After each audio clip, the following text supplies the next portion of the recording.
ఆశగా అడిగింది మాతో సావాసం, హాయిగా నవ్వింది మాతో సంతోషం, మధురమైన మమకారం మా ఇంటి పేరు అంటే,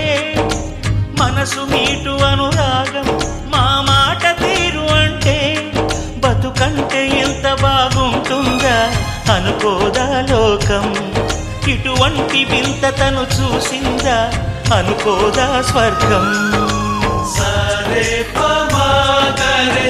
సరే సరే సా, ఆశగా అడిగింది మాతో సావాసం, హాయిగా నవ్వింది